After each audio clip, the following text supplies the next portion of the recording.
Good morning. Today we will read a new lesson.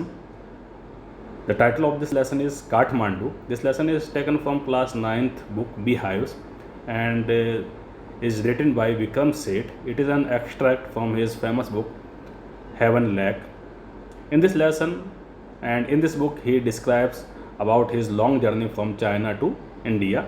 China से India की जो long journey उसने की थी उसको उसने इस बुक हेवन लेक में डिस्क्राइब किया है, जो कि जर्नी उसकी वाया तिब्बत और नेपाल होते हुए उसने अपनी कंप्लीट की थी। उस पूरी जर्नी को उसने अपनी बुक हेवन लेक में डिस्क्राइब किया है, जो कि विक्रम सेठ के द्वारा लिखी गई है। उसी बुक में से इस लेसन को हमने लिया है। So let us start this lesson. Before you read, do you like travelling? क्या आपको ट्रैवलिंग करना पसंद है? The writer Vikram Seth enjoys it very much. Writer जो विक्रम सेठ है उसको ट्रैवलिंग करना काफ़ी ज़्यादा पसंद है, उसे बहुत इन्जॉय करता है। In his book Heaven Lake he describes a long journey from China to India via Tibet and Nepal.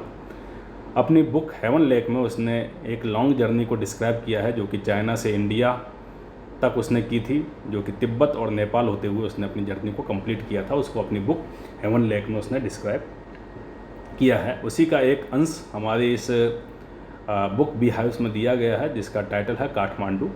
Have you heard of places like Ajmer Sharif, Madurai, Sanchi, Varanasi, Sarnath और Halebid? Can you name some other places like this? क्या आपने ये नाम सुने हैं, जैसे अजमेर शरीफ का नाम, मदुरई का नाम, सांची, वाराणसी, सारनाथ या हैलीब्रीड हो गया? इनके नाम आपने क्या सुने हैं?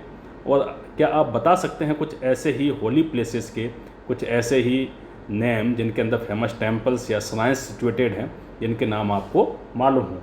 तो अगर आपको मालूम है तो आप उनके नाम हमको बता सकते हैं। What do the surroundings of A Holi places in your city look like? आपके जो शहर के होली प्लेसेस हैं उनकी सराउंडिंग्स, उनके आसपास का एरिया कैसा है, वो कैसा दिखाई देता है? थिंक अबाउट इट, उसके बारे में सोचिए। As you read Vikram Seth's description of Kathmandu, जब कि आप काठमांडू का जो ये डिस्क्रिप्शन रीड करें तब अपने भी जो होली प्लेसेस हैं, जो आपके पवित्र स्थान हैं, उनके बारे में सोचिए और पता लगाइए कि आपकी भी क्या सराउंडिंग्स, आपके भी क्या उसके आसपास का एटमॉस्फेयर ऐसा ही दिखाई देता है जैसा कि विक्रम सेठ ने इस चैप्टर काठमांडू में डिस्क्राइब किया है। So now let us start our chapter Kathmandu. I get a cheap room in the centre of town and sleep for hours. मेरे को एक सस्ता सा कमरा मिल गया उस कस्बे के बिल्कुल मध्य में, और मैं घंटों तक उस कमरे में अपने रूम में सोता रहा।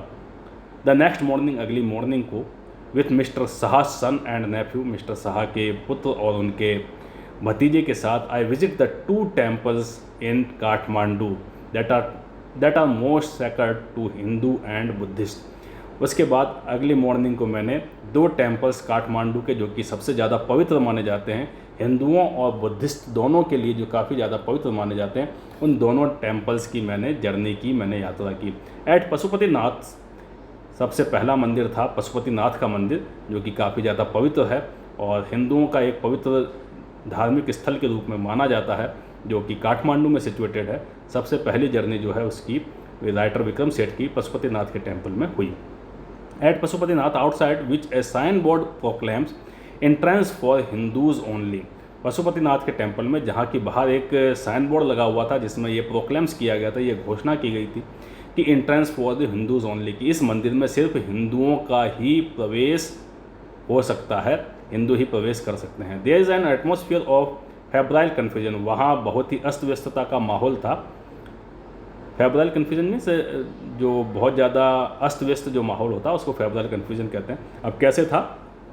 प्रीस्ट भी थे, पुजारी भी थी, हॉकर्स भी थे, फेरी वाले भी थे, डिवोटीज़ भी थे, जो श्रद्धालुगण थे वो भी थे, टूरिस्ट भी थे, जो बाहर से पर्यटक घूमने आए थे वो भी उस मंदिर में मौजूद थे। उसके अलावा काउज़ यानी जानवर भी उस मंदिर में मौजूद थे, गायें थीं, मंकीज़, आप बंदर भी वहाँ देख सकते थे, पीजन्स, आपको कबूतर दिखाई दे सकते थे, एंड डॉग्स, और यहाँ तक कि कुत्ते भी वहाँ पे उस ग्राउंड में, मंदिर के ग्राउंड में इधर से उधर रोम कर रहे थे, भटक रहे थे। We offer a few flowers, हमने भी कुछ फूल वहाँ पे भेंट चढ़ाए।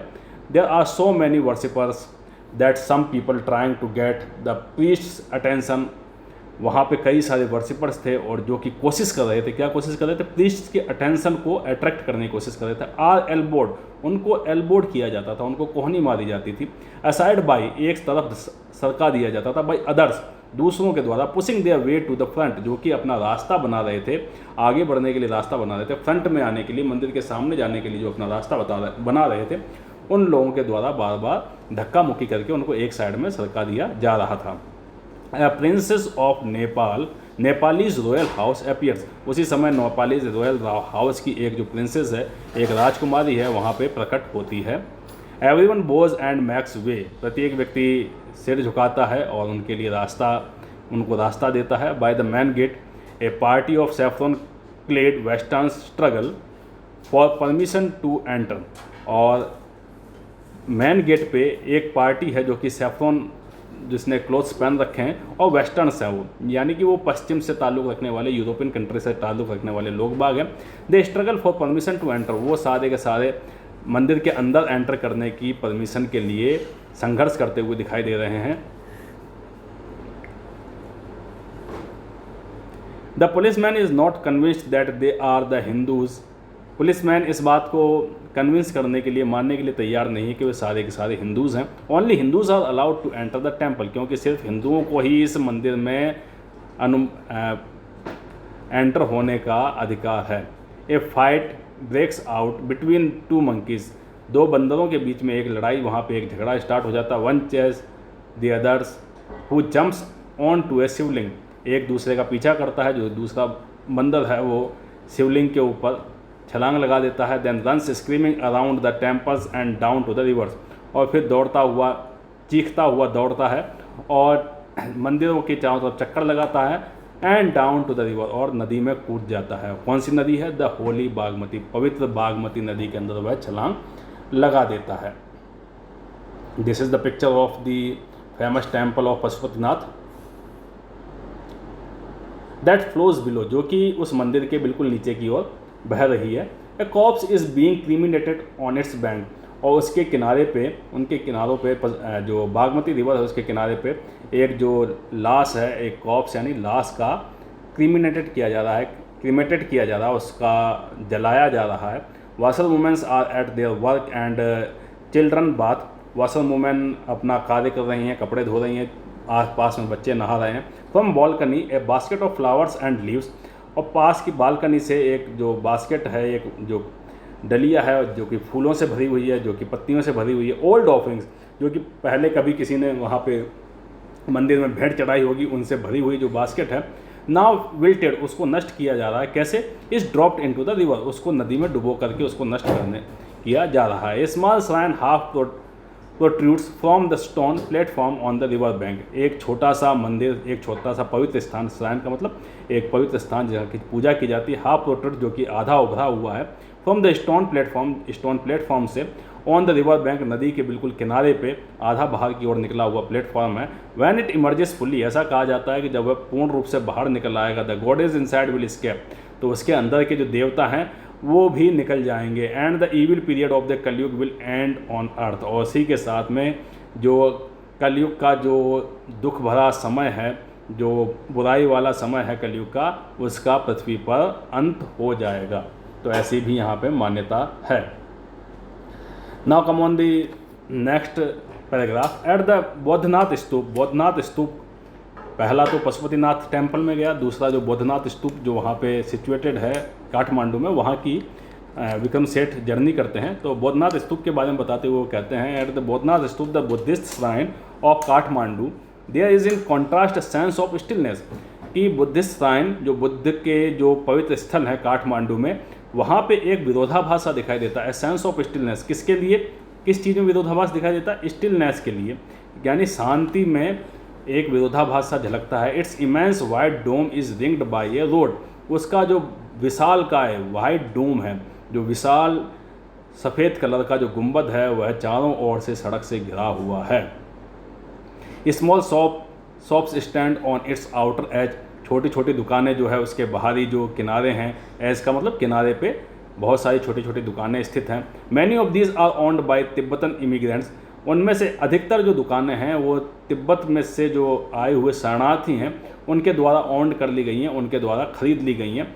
और वह क्या क्या चीज़ें वहाँ बेचते हैं उसके बारे में आगे डिस्क्रिप्शन दिया हुआ। Felt bags, Tibetan prints and silver jewelleries can be boat here. आप यहाँ से फेल्ट बैग्स खरीद सकते हैं, यानी महीन कपड़े वाले बैग्स खरीद सकते हैं, तिब्बत की प्रिंट की हुई चीज़ें खरीद सकते हैं, सिल्वर ज्वेलरी यहाँ से परचेज कर सकते हैं।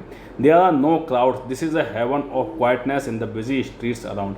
यहाँ पे कोई भी भीड़ भाड़ नहीं है, यह एक तरीके से शांति का स्वर्ग है। काठमांडू की व्यस्ततम गलियों के बीच में यह स्थित ऐसा स्थान है जो कि एक तरीके से शांति प्रिय आरामदायक जगह के रूप में, एक सेफ प्लेस के रूप में आप इसे यहाँ देख सकते हैं, जहाँ की आपको बिल्कुल शांति मिलेगी। तो ये उसने बौद्धनाथ स्तूप के बारे में यहाँ हमको बताया है।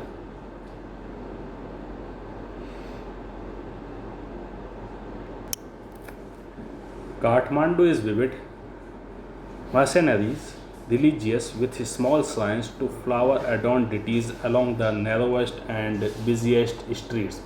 काठमांडू भी अलग ही तरीके का एक शहर है। मशीनरीज यानी बहुत सारे धन की मांग करने वाले धन लोलुप व्यक्ति यहाँ मिल जाएंगे। रिलीजियस धार्मिक क्षेत्र है, विथ स्मॉल श्राइन्स जहाँ छोटे छोटे पवित्र मंदिर हैं, टू फ्लावर एडॉन डिटेल्स जहाँ की आपको वहाँ के देवी देवता पूरे के पूरे फूलों से आच्छादित मिलेंगे। Along the narrowest and busiest street, Kathmandu की सकड़ी और जो व्यस्ततम गलियाँ हैं उनके अंदर आपको कई सारे छोटे छोटे मंदिर मिल जाएंगे जो कि जिनके देवी देवता पूर्ण रूप से फूलों से आच्छादित हैं। यह एक धन लोलुप देश है जहाँ की धार्मिक और विभिन्न प्रकार की कई सारी एक्टिविटीज़ आपको इस शहर में होती हुई दिखाई देंगी। विथ फ्रूट सेलर्स, यह एक ऐसा शहर है जहाँ आपको फ्रूट सेलर्स मिलेंगे, फ्लूट सेलर्स और बांसुरी बेचने वाले हॉकर्स ऑफ पोस्ट कार्ड बेचने वाले हॉकर्स, फेरी वाले, सॉफ्ट सेलिंग वेस्टर्न कॉस्मेटिक्स, ऐसी दुकानें जो कि पश्चिमी सभ्यता की कॉस्मेटिक्स आइटम सेल कर रही हैं। Film rolls and chocolates, film rolls बेचने वाले, चॉकलेट्स बेचने वाले, और copper utensils and Nepalese antiques, और कॉपर के सामान बेचने, बर्तन बेचने वाले लोग, और नेपाल की जो एंटिक्स हैं, जो एंटिक थिंग्स हैं, उनको बेचने वाले लोग बाग यहाँ पे आपको मिल जाएंगे। स्पेशल चीज़ें जो होती हैं बनी हुई। Film songs Blair out, film song बहुत ज़ोर से बजाए जा रहे हैं फ्रॉम द रेडियोज़, रेडियो के ऊपर। कार हॉर्न साउंड, कार के हॉर्न्स की आप आवाज़ें वहाँ बाजार में सुन सकते हैं। बाइसिकल्स बेल्स रिंग, बाइसिकल की जो बैल हैं वो बजती हुई दिखाई देती हैं। स्ट्रे काउज लो क्वेश्चनिंगली एट मोटरसाइकिल्स, जो गायें हैं जो कि ऐसा लग रहा है कि जब मोटरसाइकिल के जो हॉर्न बजते हैं तब वो लंबाती हुई उनकी तरफ देख करके पूछ रही हो मानो कि ये बार बार हॉर्न क्यों बजा रहे हो। Vendors shout out their wares, जो वेंडर्स हैं, जो फेरी वाले हैं, वो अपने सामानों को, आइटम्स को बेचने के लिए चिल्ला चिल्ला के अपने सामान बेच रहे हैं। आई इंडल्स, मैं भी इंडल्स हो जाता हूँ, मैं भी शामिल हो जाता हूँ। माई सेल्फ माइंडलेसली, अपने आप को शामिल कर लेता हूँ बिना सोचे समझे इन सब चीज़ों में। बाय ए बार ऑफ मार्जिपन, मैं एक सबसे पहले मार्जिपन का एक टुकड़ा परचेज करता हूँ। Marzipan it is a type of a sweet which is made of almond, बादाम से बनी हुई एक मिठाई है। ए कॉर्न द कॉप, और उसके बाद मैं कॉर्न ऑन द कॉप का मतलब एक भुट्टा खरीदता हूँ रोस्टेड, जो कि रोस्टेड किया जा रहा है, भूना जा रहा है इन्हें चारकोल ब्रेजर के ऊपर।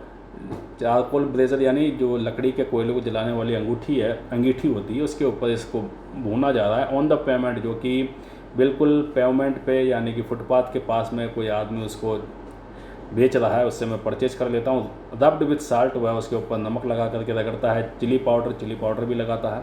एंड लेमन, उसके ऊपर नींबू निचोड़ के मुझे दे देता है। A couple of love story comics, उसके अलावा मैं कई सारी लव स्टोरी कॉमिक्स को परचेज करता हूँ। एंड इवन रीडर्स डाइजेस्ट, और रीडर्स डाइजेस्ट नाम की बुक भी परचेज करता हूँ। All this I wash down with Coca Cola and नोसेंटिक ऑरेंज ड्रिंक, और इन सब चीज़ों को मैं चट कर जाता हूँ, वॉश डाउन कर जाता हूँ, पी जाता हूँ एक कोका कोला के साथ में, और एक ऑरेंज ड्रिंक जो कि बहुत ज़्यादा टेस्टी नहीं थी, न्यूसिएटिक थी, यानी कि जिम चलाने वाली थी। ऐसी ड्रिंक के साथ में इन सब चीज़ों को हजम कर जाता हूँ। And feel much the better for it, और इन सब चीज़ों के लिए काफ़ी अच्छा महसूस करता हूँ। I consider what route I should take back home. अब मैं यह कंसिडर कर रहा हूँ, यह विचार कर रहा हूँ कि मुझे किस रास्ते से वापस घर की ओर लौट जाना चाहिए। If I were propelled by enthusiasm or travel per se, I would go by bus and train to Patna. तो अगर मैं खुद ही यात्रा करने के लिए तैयार होता, यानी मैं खुद ही यात्रा के लिए एंथुजियाज्म होता, उत्साही होता, तो मैं क्या करता, आई वुड गो बाई बस, मैं बस के द्वारा जाता, एंड ट्रेन टू पटना, या ट्रेन पटना के लिए पकड़ता, then sail up the Ganga, और उसके बाद गंगा की नाव की यात्रा करता, पास्ट बनारस टू इलाहाबाद, वहाँ से बनारस से इलाहाबाद होता हुआ उधर से गुजरता, देन अप टू यमुना, फिर अब यमुना के अंदर एंटर करता, पास्ट आगरा टू दिल्ली, फिर आगरा से होता हुआ दिल्ली को जाता। But I am too exhausted and homesick, लेकिन मैं बहुत ज़्यादा थक चुका हूँ और मुझे घर की भी याद सता रही है। Today is the last day of अगस्त, और यह अगस्त का आखिरी दिन है। गो होम, घर जाओ। आई टेल माई सेल्फ, मैंने अपने आप से कहा, मूव डायरेक्टली टुवर्ड्स होम, सीधे घर की ओर प्रस्थान करो। आई एंटर नेपाल एयरलाइंस, मैं सीधा नेपाल एयरलाइंस के ऑफिस में गया, and by ticket for tomorrow's flight, और मैंने कल की यात्रा के लिए। I look at the flute seller standing in a corner of the square near the hotel, मैं एक फ्लूट सेलर की ओर देखता हूँ, जो कि जो चौराहा है होटल के बिल्कुल पास में, निकट ही एक चौराहा है, वहाँ पे उसके कॉर्नर पे खड़ा हुआ। In his hand is a pole with an attachment at the top from which 50 or 60 बांसुरीज protrude, और जिसके हाथ में एक लट्ठा सा है, और उसके ऊपर लगभग 50-60 बांसुरियाँ जो है अलग अलग दिशाओं में निकली हुई हैं, प्रोट्रूड हो रही हैं, अलग अलग दिशाओं में निकली हुई हैं, इन ऑल डायरेक्शंस, अलग अलग डायरेक्शंस में, like the quills of A porcupine, जिस तरीके से पोर्क्यूपाइन की क्विल्स होती हैं, जिस तरीके से शाही के जो कांटे होते हैं, पोर्क्यूपाइन एक तरीके का जानवर होता है जिसको शाही कहते हैं, उसके जो क्विल्स होते हैं, उसके कांटे जो होते हैं हर तरफ से उभरे हुए दिखाई देते हैं, उसी तरीके से उसकी जो बांसुरियाँ हैं, अपने उसके जो पोल उसने पकड़ रखा है, उस पोल में से इधर से उधर निकलती हुई दिखाई दे रही हैं। दे आर ऑफ बैम्बू, वे सारी की सारी बांस की बांसुरियाँ। There are cross flutes and recorders, उसके अलावा वहाँ पे क्रॉस फ्लूट भी हैं उसके पास में, और रिकॉर्डर्स भी हैं, गाना बजाने वाले यंत्र भी हैं। From the time to time he stands the pole on the ground, समय समय पर वह अपने पोल को ग्राउंड पर रख देता है। सेलेक्ट ए फ्लूट, एक फ्लूट को सेलेक्ट करता है, and plays a few minutes, और उस कुछ मिनट के लिए उस फ्लूट को बजाता है। The sound rises clearly about the noise of the traffic and the hawkers cries, और ये साउंड जो है बिल्कुल स्पष्ट सुनाई देती है, इतने ज़्यादा ट्रैफिक की आवाज़ के बावजूद, इतने ज़्यादा जो सड़कों पे जो वाहन चल रहे हैं उनकी आवाज़ों के बावजूद, हॉकर्स की अलग अलग जो फेरी बेचने वाले हैं उनकी आवाज़ों के बावजूद भी उसकी बांसुरी की आवाज़ वहाँ पे स्पष्ट सुनाई देती है। ही प्ले स्लोली, वह बहुत धीरे धीरे बांसुरी बजाता है। मेडिटेटिवली, बड़ा ध्यानमग्न होकर के बांसुरी बजा रहा है। विदाउट एक्सेसिव डिस्प्ले, बिना किसी बहुत ज़्यादा डिस्प्ले के, बिना अपनी चीज़ों को बहुत ज़्यादा डिस्प्ले करते हुए, उनका उद्घाटन करते हुए वह अपनी चीज़ों को बेच रहा है। He does not shout out his wares, वह अपनी चीज़ों को चिल्ला करके नहीं बेचता है। Occasionally he makes a sale, और प्रायः कभी कभार वह एक आध चीज़ अपनी बेच देता है। But in a curiously off handed way, as if this were incidental to his enterprise, जैसा कि यह शायद उसके व्यवसाय के साथ में ऐसा जुड़ा हुआ है, इंसिडेंटल है, ऐसा उसके साथ में होता है, शायद ऐसी घटनाएं होती रहती है। Sometimes he break off playing to talk with the fruit seller, कई बार वह अपनी बांसुरी को बजाना बंद कर देता है और जो पास में जो फ्रूट सेलर है उसके साथ वह बातचीत करने लगता है, उसके साथ वह टॉक करने लगता है। Imagine that this has been the pattern of his life for years, और मैं ये कल्पना करता हूँ कि यही उसके जीवन का काफ़ी लंबे समय से, वर्षों से उसका जीवन जीने का यही तरीका रहा है, यही पैटर्न रहा है। I find it difficult to tear myself away from the square, मैं अपने आप को इस स्क्वायर से दूर करने में बहुत ज़्यादा मुझे कठिनाई सी महसूस होती है, टीयरफुल महसूस होता है जब मैं इस स्क्वायर से दूर जाता हूँ, क्योंकि उसे जो राइटर है उसे बांसुरी की आवाज़ काफ़ी ज़्यादा पसंद है, तो उसे बहुत टीयरफुल लगता है जब वह उस स्क्वायर से दूर जाने के बारे में सोचने लगता है। Flute music always does this to me, और जो फ्लूट का म्यूज़िक है, जो बांसुरी का संगीत है, हमेशा मेरे साथ ऐसा ही करता है। It is at once the most universal and most particular of sounds, यह हमेशा मेरे लिए यूनिवर्सल, एक सार्वभौमिक और एक विशेष प्रकार की साउंड वाला महसूस होता है, एक यूनिवर्सल म्यूज़िक मुझे लगता है, और जिसकी एक विशेष मेरे लिए आवाज़ है। ऐसा म्यूज़िक मुझे हमेशा से बांसुरी का म्यूज़िक लगता रहा है। There is no culture that does not have its flute. यहाँ कोई भी संस्कृति विश्व में ऐसी नहीं है जिसकी अपनी खुद की फ्लूट नहीं हो, चाहे वह रीड ने हो, चाहे वह रीड ने की सरकंडे की नेह हो, चाहे वह रिकॉर्डर हो, द जापानीज़ साकुआची, चाहे जापानीज साकुआची हो, द डीप बांसुरी ऑफ हिंदुस्तानी क्लासिकल म्यूज़िक, चाहे भारत के क्लासिकल म्यूज़िक की गहरी बांसुरी हो, चाहे वह द क्लियर और breathy flutes of South America, South America की चाहे बिल्कुल स्पष्ट और ब्रीथी म्यूज़ बांसुरी हो, स्पष्ट और धीमी बजने वाली, ब्रीथी का मतलब धीमी बजने वाली बांसुरी हो, the high pitched Chinese flute, चाहे वह ऊंची आवाज़ वाली चाइनीज़ बांसुरी हो, each has its specific fingering and compass, प्रत्येक की अपनी अलग पकड़ होती है और प्रत्येक का अपना अलग फैलाव होता है। प्रत्येक बांसुरी का फिंगरिंग अलग होती है, उसको बजाने का तरीका अलग होता है, उसका फैलाव अलग होता है। It waves it's oven association, यह अपने खुद के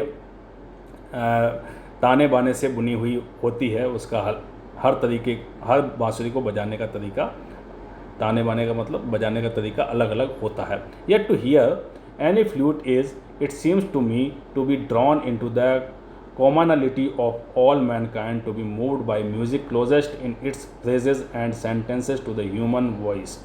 और लेकिन प्रत्येक बांसुरी को सुनना मेरे लिए बिल्कुल हमेशा एक कॉमनलिटी की तरीके का दिखाई देता है, यानी एक तरीके से मेरे को ऐसा लगता है कि सारे के सारे जो व्यक्ति हैं वे सारे के सारे व्यक्तियों की एक रूपता को दिखाने वाली है। यानी जो बांसुरी की जो धुनी है, जब कभी भी मैं सुनता हूँ तो मुझे ऐसा लगता है कि यह हमारी मानव संस्कृति को एक रूपता के ताने बाने में पिरोने वाली है। To be moved by music closest in its phrases and sentences to the human voices, जो ह्यूमन वॉइसेस है, जो मानव की आवाज़ें हैं, उनको एक म्यूज़िक के ताने बाने में पिरो लिया गया है और उसी से वो हमको मूव्ड करती हैं, उसी से वो हमको